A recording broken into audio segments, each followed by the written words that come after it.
सोने का सिक्का। दिल्ली शहर में दो व्यापारी रहते थे। दोनों का घी का व्यापार था। उनकी दुकानें भी पास पास ही थीं। एक बार एक व्यापारी को अचानक धन की जरूरत पड़ी तो उसने दूसरे व्यापारी से 1000 सोने के सिक्के उधार ले लिए। लेकिन चुकाने की जब बारी आई तो वो मुकर गया। तब दूसरे व्यापारी ने बादशाह अकबर के दरबार में फरियाद लगाई। बादशाह ने मामला बीरबल के सुपुर्द कर दिया। बीरबल ने दोनों को बयान देने को कहा। वादी व्यापारी बोला, इसने मुझसे 1000 सोने के सिक्के उधार लिए थे, लेकिन अब चुकाने से इनकार कर रहा है। प्रतिवादी व्यापारी बोला, नहीं, ये सब झूठ है। ये मुझसे जलता है, इसीलिए झूठे मुकदमे में फंसाना चाहता है। तब बीरबल ने कहा कि दोनों 10 दिन बाद दरबार में फिर से हाजिर हों। अब बीरबल ने सेवक को आदेश दिया कि 10 ऐसे कनस्तर लेकर आए जिन सभी में 20-20 सेर घी भरा हो। फिर उसने उन कनस्तरों में से 2 में सोने का एक एक सिक्का डाल दिया। इसके बाद उसने शहर भर के घी विक्रेताओं को बुलवा भेजा। वे दोनों व्यापारी भी आए। बीरबल ने दोनों को एक एक कनस्तर देते हुए कहा कि इसमें 20 सेर घी भरा है। इसे घर ले जाओ और परीक्षण करके बताओ कि घी कैसा है और इसकी क्या कीमत होनी चाहिए।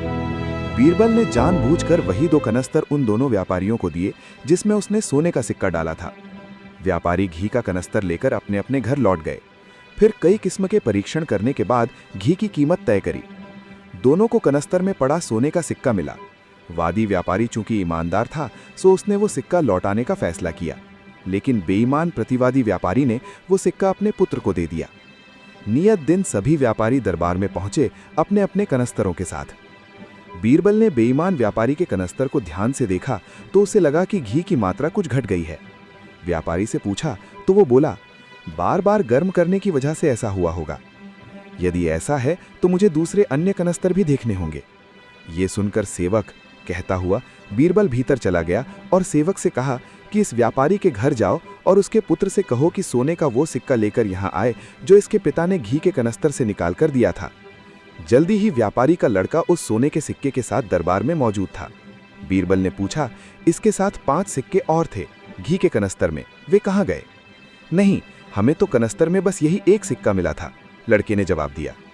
ये सुनकर बीरबल ने उस बेईमान व्यापारी से कहा, जब तुम सोने के एक सिक्के के लिए मुझसे दगा कर सकते हो तो 1000 सिक्कों के लिए तो तुम्हारी नीयत निश्चित ही डोल गई होगी।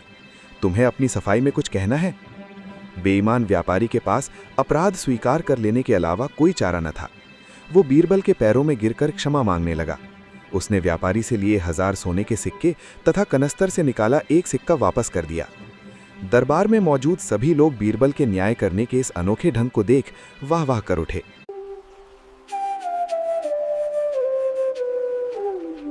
बोल रहे हैं, चैनल को सब्सक्राइब करना ना भूले।